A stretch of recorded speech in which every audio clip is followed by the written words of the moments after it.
For decades, Daphne Campbell has stood with the people of South Florida, listening and delivering results. A proud Democrat since 1994, registered nurse. She championed opportunities for underserved students to attend college, build brighter futures, and stronger public schools. Senator Campbell will fight to fully fund our classrooms, pay teachers what they are worth, and stop politicians from playing politics with our kids' futures. When residents demanded action against unfair traffic fines, Daphne listened and successfully fought to remove red light traffic cameras in North Miami, Biscayne Park, Miami Shores, and El Portal. Daphne Campbell is also a victim of gun violence. She lost her son to gun violence and understands the pain too many Florida families live with. She believes we can protect the Second Amendment while keeping our children and communities safe. Her vision is clear: stronger public schools, better healthcare, affordable housing, safer neighborhoods, and more opportunities for every family. Experience, leadership, results.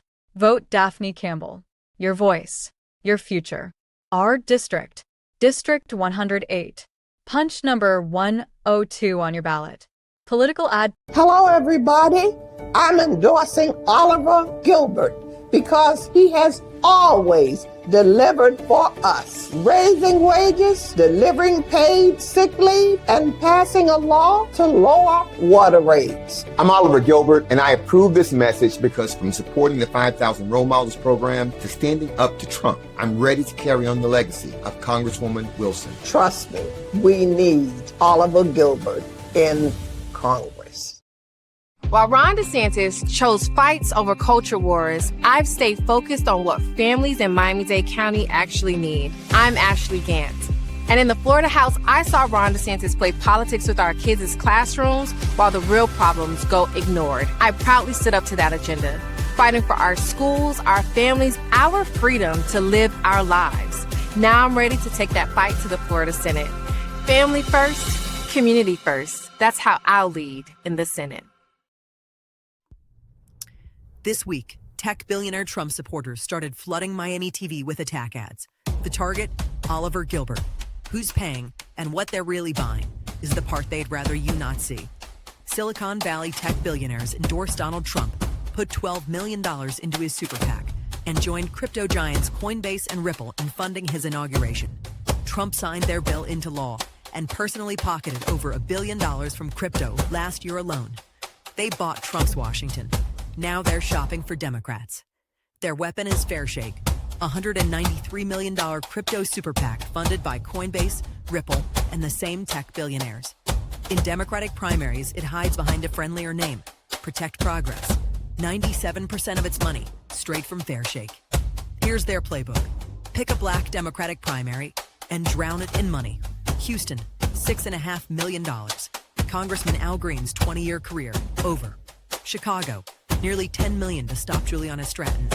Illinois beat them anyway. Now they've picked District 24, nearly $900,000 in attack ads on TV and cable, booked through primary day. Here's their own paperwork, and the one word it never says, crypto. And they don't just pick who to attack. They pick the congressman they want to buy. Kendrick Meat Jr. is on your ballot. His father sits on the Global Advisory Council at Coinbase, the operation's top donor this cycle. They ousted Al Green. Illinois wasn't for sale. Neither is District 24. This was awesome.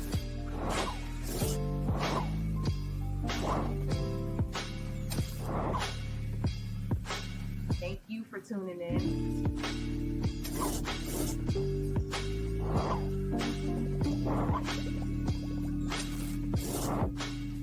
Okay, Mr. Wrendly Mesidor, he is running for Miami-Dade County School Board District 1. Hey, Mr. Wrendly. Am I saying your name correctly? It's Wrendly, right? Yes? Oh, Wrendly, we ain't got no audio. We just did a test and 1, 2 with you. Janae Skip has to drive to the west stand one leg and put some aluminum foil on his phone, waiting to hear from him. Okay, let's see, Wrendly. We may need you to come back in and out. Yeah, you may have to come back in as well because we just did a sound check with you. So maybe we just need to make sure because you didn't leave, but I'm gonna give you some seconds right now to fix that. Y'all, look, the devil trying to steal these, but I'm gonna give every candidate their things. I'm gonna let them cook. They came on, they took the time. I know they in the middle of campaigning, it's early voting. They've been standing outside in the hot sun and stuff. So I'm gonna give them their time to be able to get their candidate interviews. As y'all know, we turn these candidate interviews into articles. We post them on our website, we post them in our email newsletter, we post clips on our social media. We give the candidates at least 3 or 4 touch points with our audience. So it's important, for us to give people their things. So let me see if Renly is ready to go. Give me a thumbs up on the back. Are you ready, Renly? Okay. Can you hear me now? Give us sound. God, give us sound. Yes. Okay. I don't Welcome know to the what Can was We wrong Talk with it. podcast. What'd you say, Renly? I don't know what was wrong with the audio. My I know. apologies. No, you're good because we just did the check. So that's crazy. But welcome Thank to the you. show. Welcome to the show. I appreciate you for coming on. How you doing today? I am doing good. How are you doing today? I'm good, blessed and highly favored, as the saints say. Thank you. Very long day for me. Just came from the classroom and then I got to do the interview and I'm still not done with my lesson plan. Oh wow. But look, It's a lot. it's a lot of juggling, but that is the public servant in you, right? I agree, yes. When you want to do good for the children, sometimes the job don't stop. Yes, that part. Look, really, let's just jump right into it. I'll start all my interviews, my candidate interviews off the same way. For people Mhm. who may not know you, let us know who you are when the cameras aren't rolling, when you're like on your day to day. Yes, so my name is Wrendly Mesidor. I am a classroom teacher. I also serve my community under the Development Advisory Board in North Miami Beach, where I am the chairman. So if you have a business in the CRA boundary, so we help approve your grants for your business. So whatever you need done with your business, we've done it. But before that, my public service career started from Florida International University, where I was a student. I got my master's and my bachelor from Florida International University, and I was appointed as the first student lieutenant governor for the SGA. So ever since then, I think it lit a fire on me. But before that, I never wanted to get involved in anything political. Like that's why I don't call the school board politics. I always believe it's something you do for the children. So it's never politics. I never wanted to, but after my father passed away in 2021, and he was very active. Whenever I told him, I don't want to vote, I don't want to vote, he said, you better vote, because before that, you know Mm-hmm. how many people died for you to be able to have the power to vote. He was also Mm-hmm. a professor from Haiti, so I wanted to make him proud and I wanted to carry a little bit of his legacy. Thank you for sharing that. I was just going to ask you. I hear your accent, so I was going to ask you what your ethnicity is. So you're Haitian. Haitians, Oh wow. Okay. So I say. Naboule. So many voters aren't entirely sure what a school board member actually does. In your own words, what is the role of a Miami-Dade County school board member, and what do you believe are the most important responsibilities of the position? So a school board member, we are part of the policies that help move the district. So a school board member help advocate for what we need in the school. So what resources you need to bring forward, budgeting for the different resources, how to manage the schools, and also in terms of communication, how we work with the parents and the children. So what I bring forward for that, it's broad, it's very broad what the school board members do, but anything with policies, but relating to the schools, to the function of the district, that's what the school board members do, if I may sum it up like that. And part what can you repeat the second part, please? I think I lost you. No, no, no. That was it. It was just like, what is the job of a school board member? Oh yes, Yeah. basically on the policy side.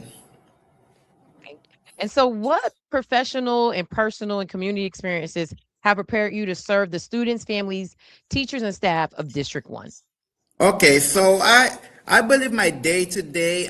First, I like to use my background with the student government, and I've also worked as a program specialist at Broward College in terms of administration. So I've helped develop program for civic engagement for children who are graduating high school and they are thinking about going into the public service sector, being a doctor, being a teacher, being a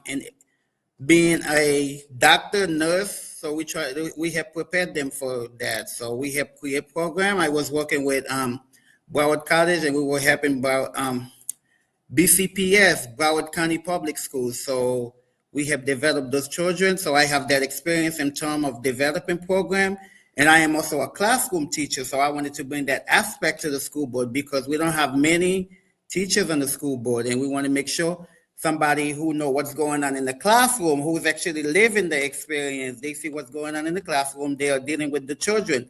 I want somebody to bring that policy to be able to advocate for the children on the school board because those teachers know what's going on in the classroom. I always tell people a politician will make a decision, but will a politician make a decision that benefit the children? So I wanted to be part of that. And also my experience in terms of community from North Miami Beach have given me a broader experience. Thank you for breaking that down and sharing your resume with us. District 1 has experienced years of strong academic performance under Dr. Steve Gallen's leadership, with many schools earning A grades and the district benefiting from a number of student and community initiatives. If elected, what parts of Dr. Gallen's legacy would you work to preserve, and what changes or new priorities would you like to bring to the district? Yes, so I think Mr. Steve Gallen Dr. Steve Gallen did an amazing job on the school board. I always give him applaud for that because we need to keep our community moving forward. And when the grade came out recently, we did pretty well. We had a lot of A district and Bs. So for me, I wanted to fight. I wanted to see what I could, maybe those B districts, how do we make those B schools into A schools? How do we turn the C schools to maybe B or A schools? So I wanted to improve from what Mr. Gallen have done, Dr. Gallen have done. I wanted to improve from that. I wanted to fight with what he have. It's not a work we start all over again, but it's a work that we continue. Thank you. My next question is, Miami-Dade County Public Schools, like many districts across the county, continues to face teacher shortages and challenges recruiting and retaining educators. What strategies would you support to retain high quality, what strategies would you support to attract and retain high quality teachers and school employees? I think, thank you for that question. I think that's a good question. Before I actually got into education, I was working at the college, as mentioned earlier. When my friend told me, Mr. Mesidor, why don't you try the K-12 system? I hesitated. I told him, I don't know. But I know it was in the family. So I said, you know what, let me give it a try. Because I was doing the other one because we got to go to different places, get to meet different people. But when you are in the classroom, you are really in the classroom. It's more hands-on. You have to deal with the emotions, with everything. So I wanted to be able to be a part of the school board where I know what's going. Wait, maybe I lost your question a little bit. Would you be able to ask me it again? Yeah, sure. I want to make sure I answer it properly. Yes. What strategies would you support to attract and retain high quality teachers and school employees? Yes, so I was going into the fact that I was actually part of the Teachers Pipeline, which is the TAP program. They created the TAP program, which have a partnership with Miami-Dade County Public Schools. Before it started with UM, but they have expanded to Miami-Dade, Broward College, and FIU. So where they train the teachers, it's like Teachers of Tomorrow. It train the teachers, help them with the certification process, put them in the classroom, and then feed them to the school system. So I think that strategy is working. That's something I would like to build on, where we have a pipeline to feed to the teachers. And one of the reasons, if I may add to it, I think one of the reasons the teachers are actually leaving the school is probably because of salaries, because of the pay. We still have teachers now making under 50K. You know, if you live in Miami, you can't live under 50K. You need to be making at least 70K for you to live in Miami. That's me saying 70K. Teachers are exempt from overtime. Even though we do have the referendum, which doesn't do much, teachers are still being underpaid. How would we be able to advocate to retain quality teachers? Because when you're not paying the teachers, just like you go to a job, if you're not getting paid, there's no motivation to stay in the school. No matter what passion you have, you have no motivation to stay. How do we pay those teachers? How do we advocate? How do we, you have superintendent making over $200,000. And I tell people every profession we go through some type of teaching. You have doctors making over $200. You have a nurse make more money than the teacher.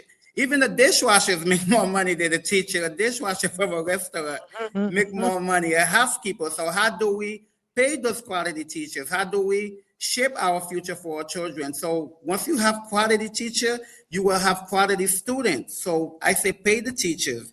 So that's something I want to fight for: teacher retention and teacher pay. Thank you for breaking that down. School choice continues to be one of the biggest education debates in Florida. How do you believe these policies impact traditional public schools, and what role should the school board play in ensuring every child has access to a high quality education? Yes, thank you for bringing up that question. That's actually a very important question, because me being a product of public school myself, all the way to 8th grade, and then I graduated. I never shy away from that. I graduated from private school. That was a choice for my family, but I've got the experience from both public and private school. I always believe in the term of school choice, where parents could choose whatever school they want, if they want their kids to go to, but I don't believe in the idea of the co-location where they take a charter school or a school operating like a public school, but they are taking away from the traditional, they're taking money away from the traditional public school. So I do support school choice in a way, but I don't support they are using the resources of the traditional private school, traditional public school. So that's something we want to fight for. So I say let the parents make that choice, but at the same time, do not take away from what we have in the traditional public school.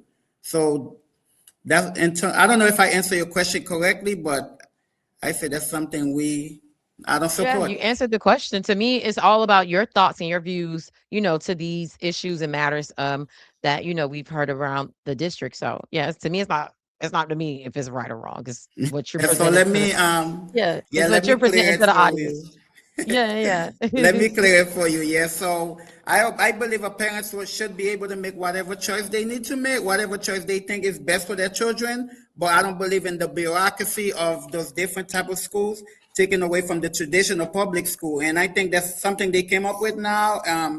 It's co-location, and a lot of that is coming down in 2027, even in the site of North Miami Senior High School, where you're going to have charter school on the site of public school, traditional public school, if I may correct myself. So that's going to take away from that. What about some of us? Like when I was younger, we couldn't afford private school. We couldn't afford those type of school.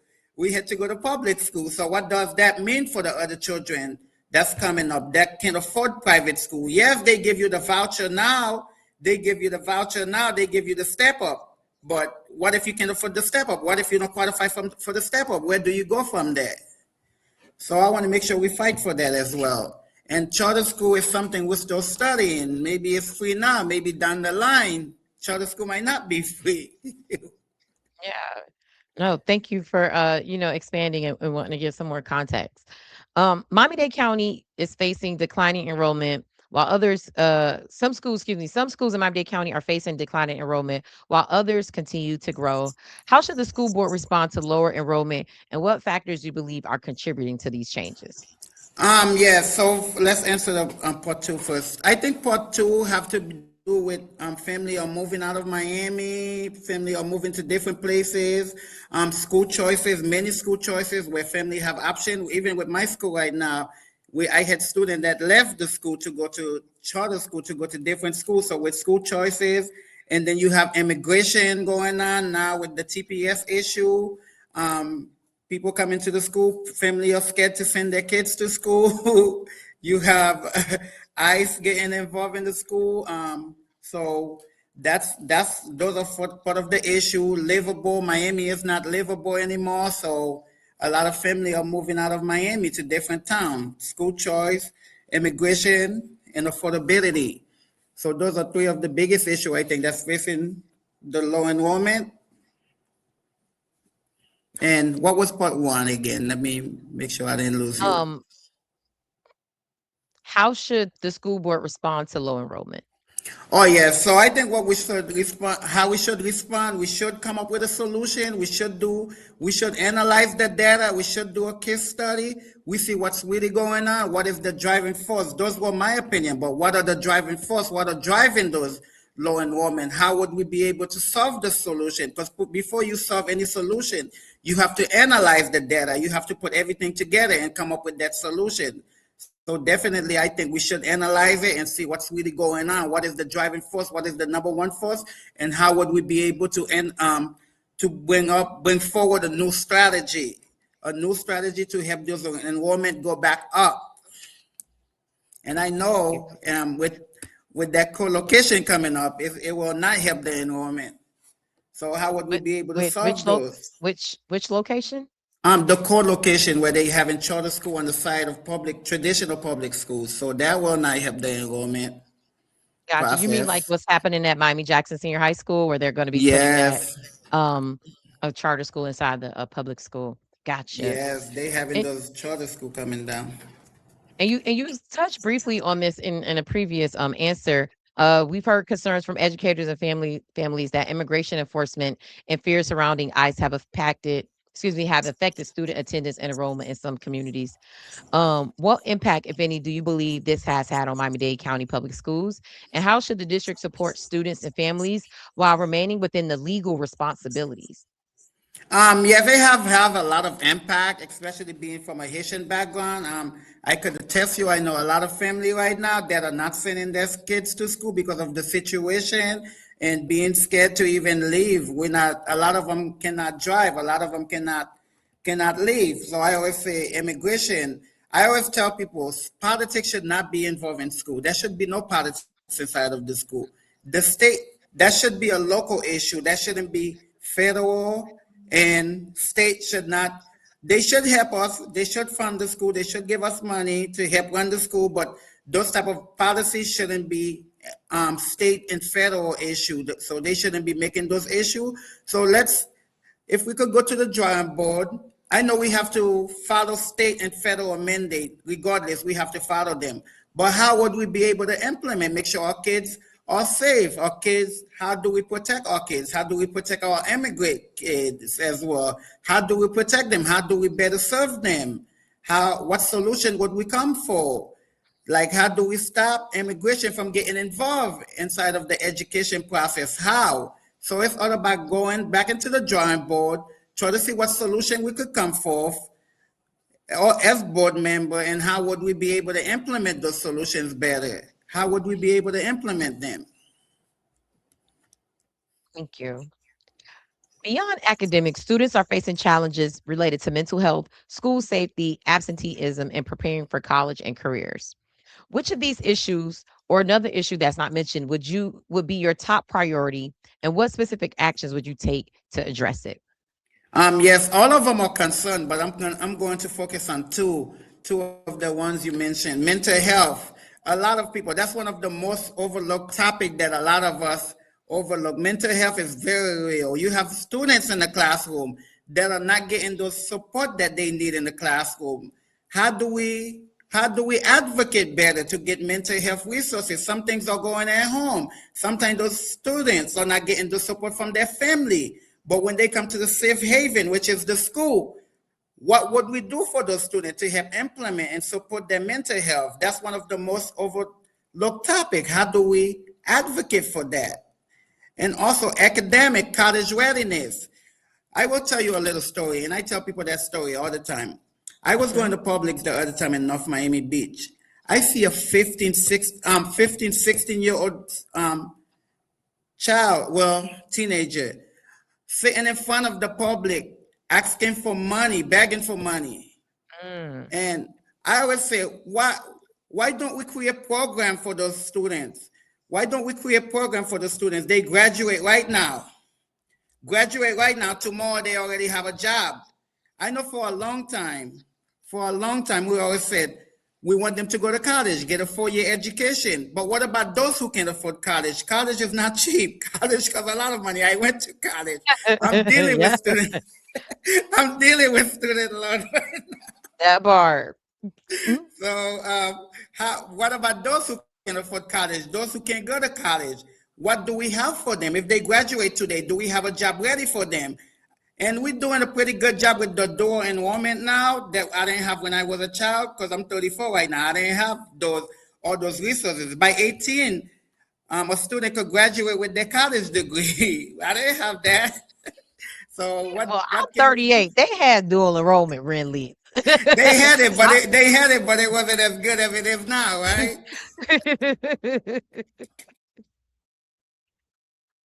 As good as it is now. But yeah, so what can we do for the students? How could we get them ready for the career? How could we get them ready? How could we get more of a generation of the street, the younger generation? How could we get them off the street and get them into a career? So you want to get them ready. So I would advocate for mental health and career and college readiness. Thank you for And breaking that also down. support in terms of student loan as well. You know, if they could do something like that, they could advocate for that. That would be good. School should be free. No, that part, right? Um, Yeah. this next question, and actually speaking of the previous school board member, Dr. Gallen, he had a financial literacy workshop that he would do at the high schools. And so my next question is, 1 second. should students have Oh, 1 second. oh, okay. You could ask me. Don't worry. The light had turned off. Oh, no, it's okay. But yeah, I was saying, Dr. Gallen, he had this financial literacy workshop that he would do. And so, I mean, to me, having different alternatives and paths for students is very important. And so, should students have more access to financial literacy, entrepreneurship, and life skill courses? If so, what would that look like? Yes, I think we should. A lot of us are not financially literate, so it should be. I think I've always advocated for that. If they teach us more about financial literacy, especially from our community, it would be like it's good because it help you entrepreneurship right now. Sometimes, and we do good. Students do good job with that, even in high school. When I was in high school, when I was in middle school, we had students bringing bag of chips to the school. They were selling them for 25 cents. That's when a bag of chip used to be I 25 used to cents. sell chips and candy too, So Randy. that's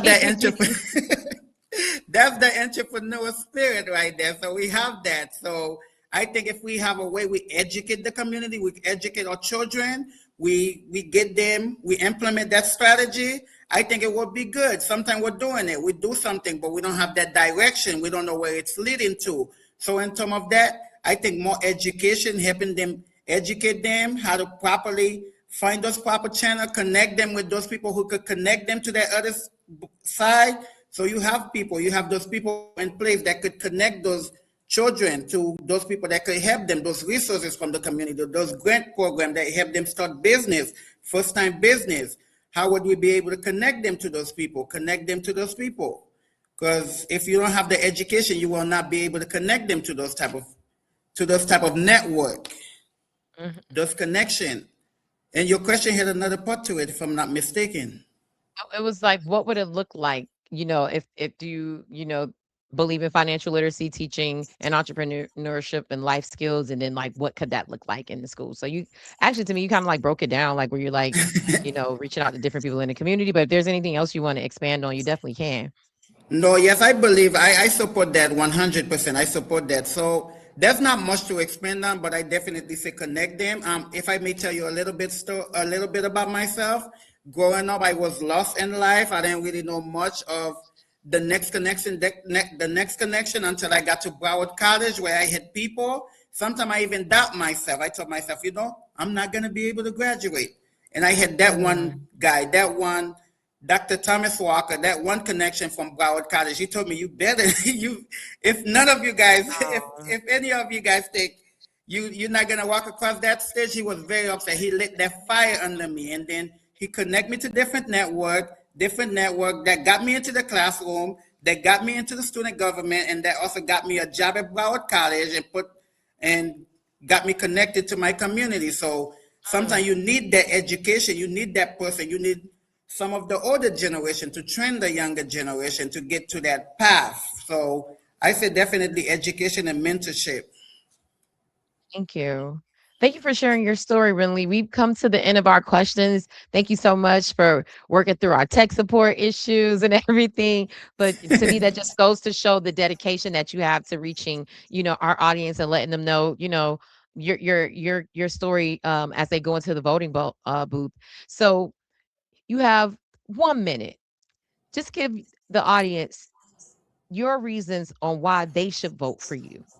Thank you, Janae, and I wanted to say thank you as well for introducing me to the community. I've known a lot about you for a long time, so it's good to follow. It's good to get involved in the community. So my name is Wrendly Mesidor. I am the youngest candidate running. I don't like to say that, but I am the youngest candidate at 34.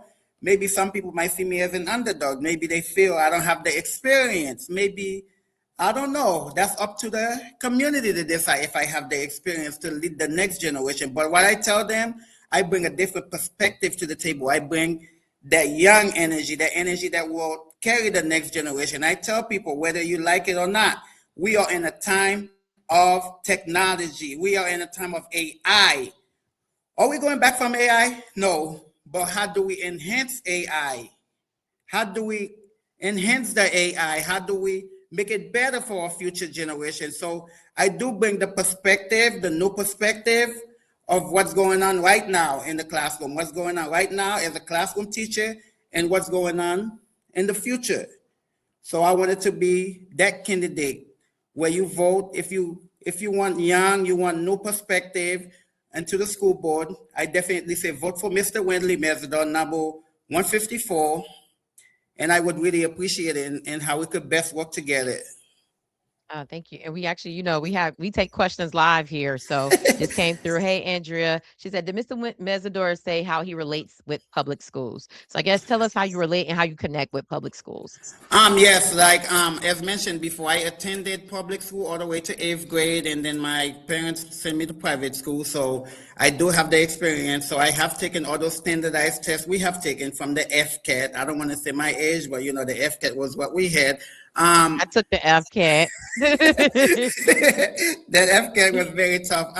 I was a substitute teacher in public school for a long time. I have completed Miami-Dade, and I have completed my internship through Miami-Dade. We have done different type of partnership through Miami-Dade, so I do have connection in terms of Miami-Dade, Miami-Dade public schools. So those are my experience from subbing, being a teacher intern. I saw that question, being a teacher intern and being a part of the teacher pipeline. We're talking about the FCAT now, right? Is it the fast test now? Well, we know your age. If you took the FCAT, you somewhere in between your late 30s to late 40s. Yeah, we don't want to say it. I still tell people 21, so we don't. No, we don't want to really, say this too has much. been amazing. Thank you so much for coming on the Can We Talk podcast, our special election edition where we've been interviewing candidates, and giving people the platform to be able to share why people should vote for them. Really, let us know how people can connect with you, how they can volunteer if there's still opportunities, donate if that's still something that they can do. Just let us know how they can connect with you. Thank you, Janae, and thank you for the opportunity. Keep doing the great work you're doing. So I really appreciate that. My Instagram is Vote Wrendly, VOTEWRENDLY. I do follow back if you decide to follow me. Also Wrendly Mesidor, my first name and my last name. That's my personal Instagram. My website is votewrendly.com. So if you want to volunteer, be able, like, you could connect with me. And my phone number, I always tell people that. That's how you know I'm not a politician. I had my phone number for over 15 years. I use it for campaign. I'm not one of those politicians. I use a different phone number. And then once the campaign is over, I change that phone number. You call me anytime you will, get a hold of me. 954-445-4129. 954-445-4129. But it's good to let me know who you are because of all the spam calling nowadays. So we don't know who's calling, but I definitely do answer my phone whenever you call. So my line is always open. If elected, my line will still be open. Thank you. Thank you so much. We put votewrendly.com on the screen. Thank you so much. All the Wrendly Knights are in. If you're in the chat, give Wrendly some love. Thank you so much for coming on, talking to us live. I know that's not easy. I know you had a long day, but you still It thought it was was a long important to day. come connect with us here on High Low News. I appreciate you, Wrendly. Thank you, Janae. Thank you for the opportunity as well. Thank you. Of Thank you, course. community as well. Thank you. Awesome. Look, we don't tell people who to vote for. We just, No. present the information to the community so you guys can make the best decision. Ron DeSantis chose fights over culture wars. I've stayed focused on what families in Miami-Dade County actually need. I'm Ashley Gant. And in the Florida House, I saw Ron DeSantis play politics with our kids' classrooms while the real problems go ignored. I proudly stood up to that agenda, fighting for our schools, our families, our freedom to live our lives. Now I'm ready to take that fight to the Florida Senate. Family first, community first. That's how I'll lead in the Senate. Hello, everybody.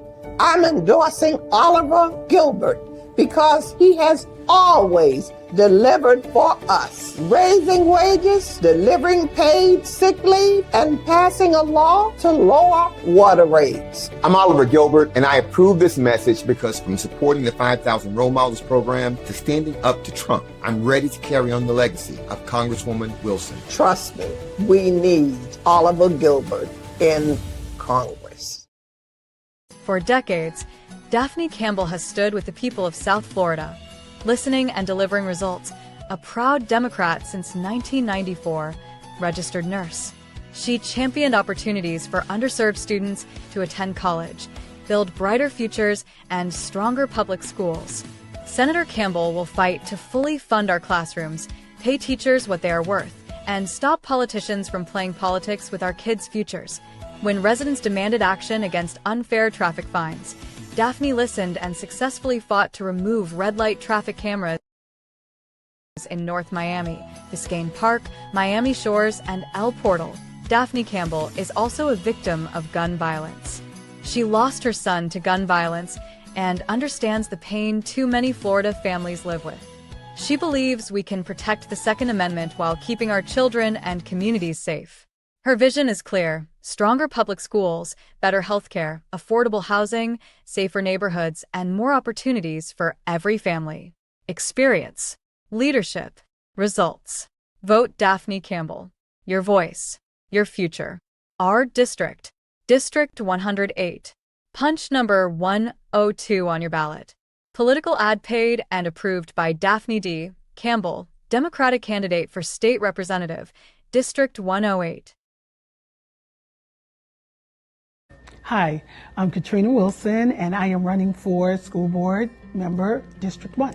I've been a lifelong educator for more than 30 years, and I have served in Miami-Dade County Public Schools for almost 40 years. I think that I have a depth of knowledge about education and an experience. Education is the gateway to the future. I think it allows you to dream.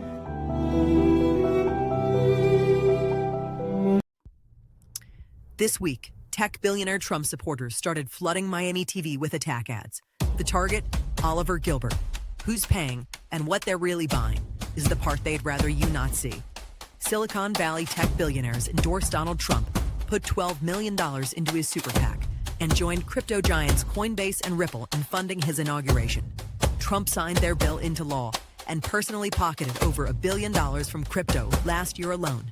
They bought Trump's Washington. Now they're shopping for Democrats.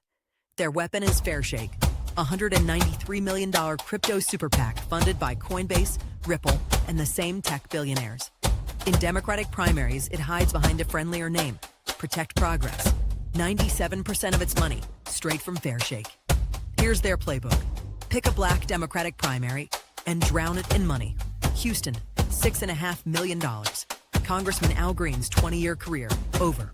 Chicago, nearly $10 million to stop Juliana Stratton. Illinois beat them anyway. Now they've picked District 24, nearly $900,000 in attack ads on TV and cable, booked through primary day. Here's their own paperwork, and the one word it never says, crypto. And they don't just pick who to attack. They pick the congressman they want to buy. Kendrick Meat Jr. is on your ballot. His father sits on the Global Advisory Council at Coinbase, the operation's top donor this cycle. They ousted Al Green. Illinois wasn't for sale. Neither is District 24.